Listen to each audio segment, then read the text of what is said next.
This is the story of David and Goliath, a battle that would define a nation and inspire generations. In the valley of Elah, two great armies stood poised for war. On one hill, the fearful soldiers of Israel, led by their troubled king Saul, watched with anxious eyes. On the opposite hill, the confident legions of the Philistines gathered, their bronze armor glinting under the sun. The air was thick with tension, a silent standoff that had dragged on for 40 days, paralyzing the Israelites with a fear they could not overcome. From the Philistine ranks, a single figure emerged, his shadow stretching long across the valley floor. This was Goliath of Gath, a warrior of colossal stature, standing over 9 feet tall, clad in heavy bronze armor from head to toe, and wielding a spear with a head of iron. He was a living engine of war. Each morning and evening, his voice boomed across the valley, a thunderous challenge to the Israelites. "Send out a champion," he bellowed. "If he can fight and kill me, we will become your subjects. But if I overcome him and kill him, you will become our subjects and serve us." Hearing this, the Israelite soldiers, including their king, were filled with dismay and terror. Far from the grim battlefield in the peaceful pastures near Bethlehem, a young shepherd named David lived a simple life. Slender and fair, he was the youngest son of Jesse, tasked with tending his father's flock. His days were spent under the open sky, guarding his sheep from predators. His skill with a simple slingshot, honed by constant practice, it was a humble existence, far removed from the clamor of war and the fear that gripped the hearts of his countrymen. One day, David's father, Jesse, called him from the fields. He instructed his youngest son to journey to the front lines, carrying roasted grain and loaves of bread for his 3 older brothers who served in King Saul's army. With a sense of duty, David loaded the provisions and set off, leaving his flock in the care of another, unaware that his path was leading him toward a confrontation that would alter the course of his life and the fate of his people. After traveling through the rugged hills, David arrived at the edge of the Israelite camp just as the armies were drawing up their battle lines. The shouts of war filled the air, but above it all, one voice rose in a torrent of mockery.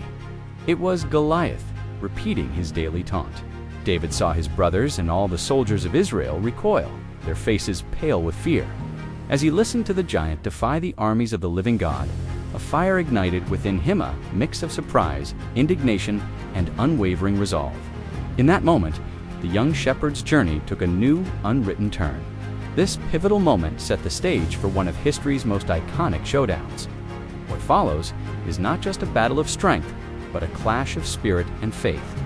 Join us as we continue to explore how this young shepherd, armed with nothing but a sling and unshakable belief, prepared to face the undefeatable giant. In the ancient world, where empires clashed and legends were forged, the destiny of a nation often rested on the courage of a single individual. This is the story of a young shepherd boy whose faith would challenge a giant and inspire generations to come. From the Israelite camp, David heard the thunderous taunts of the Philistine champion, Goliath, echoing through the valley of Elah once more. A fire ignited in his heart. Who is this uncircumcised Philistine that he should defy the armies of the living God? He asked the soldiers around him. His eldest brother Eliab, hearing his words, burned with anger. "Why have you come down here?" he sneered. "And with whom did you leave those few sheep in the wilderness? I know your pride and the insolence of your heart. You have come down to see the battle." But David, undeterred, simply replied, "What have I done now?" His expression was not of arrogance, but of a profound and unshakable conviction, a spark of divine courage shining in his eyes. Word of the shepherd boy's bold spirit traveled quickly through the ranks. A soldier, impressed by David's bravery, rushed to King Saul's tent. He reported the young man's unusual inquiries and fearless demeanor. Saul, his face etched with the wariness of a long and losing standoff, listened with a flicker of interest, a desperate hope against the shadow of defeat that had fallen over his army. Summoned before the king, David stood with a quiet confidence that belied his youth. Saul, seated on his makeshift throne, looked down at the boy, his gaze heavy with skepticism. "You are not able to go against this Philistine to fight with him," Saul said, "for you are but a youth, and he a man of war from his youth." But David's response was firm. "Let no man's heart fail because of him," he declared. "Your servant will go and fight with this Philistine." To explain his audacity, David recounted his life as a shepherd. He spoke of a time when a lion and then a bear had come to steal a lamb from his flock. In a vivid recollection, he described how he pursued them, striking them down and saving the lamb from their jaws. He was not boasting of his own strength. "The Lord who delivered me from the paw of the lion and from the paw of the bear. He will deliver me from the hand of this Philistine," he explained. As Saul listened, his doubt began to melt away, replaced by a dawning glimmer of hope. Moved, Saul offered his own royal armor. His servants dressed David in a bronze helmet and a coat of mail. The gear was immense, heavy, and unfamiliar. David took a few steps, but he was weighed down, unable to move with his usual agility. He looked at the king and shook his head. "I cannot go with these, for I have not tested them," he said, respectfully removing the king's protection. He would rely not on a soldier's armor, but on the tools he knew and the faith he possessed. Instead, David walked to a nearby brook. He knelt and carefully selected 5 smooth stones, their surfaces worn by the constant flow of the water. He placed them in the shepherd's pouch at his side. With his simple staff in one hand and his sling in the other, a calm resolve settled on his face. He was ready as David began his solitary walk toward the valley floor. A hush fell over the Israelite army. Soldiers watched with a mixture of disbelief and awe as the young shepherd, armed with only his faith and simple tools, advanced to meet the giant. Across the valley, the Philistines began to stir, their laughter and jeers rising as they noticed the small, lone figure approaching their champion. This tale of courage and faith has echoed through the ages, reminding us that true strength is not measured by size or armor, but by the conviction that resides within the heart. It stands as a timeless testament to the power of belief against impossible odds. In the valley of Elah, where 2 armies stood arrayed for battle, a champion emerged from the Philistine ranks. His name was Goliath, a giant clad in bronze, his spear like a weaver's beam.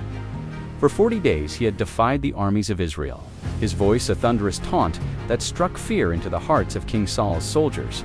But on this day, a new challenger appeared, not a seasoned warrior, but a shepherd boy named David, armed only with a staff, a sling, and 5 smooth stones he had chosen from a stream. The 2 champions met between the armies. As David stood at the entrance of the valley, Goliath looked upon the youth with utter contempt. He saw no armor, no shield, just a boy with a shepherd's bag. The giant scoffed, his voice dripping with disdain, and he cursed David by his Philistine gods, promising to feed his flesh to the birds of the air. But David's spirit was undaunted. With unwavering faith, he called back, declaring that while Goliath came with sword and spear, he came in the name of the Lord of hosts, the God of the armies of Israel, whom the giant had defied. The battle began. Goliath lumbered forward, his heavy armor clanking with each menacing step, a mountain of a man intent on crushing the boy before him. In response, David did not retreat. He ran swiftly towards the giant.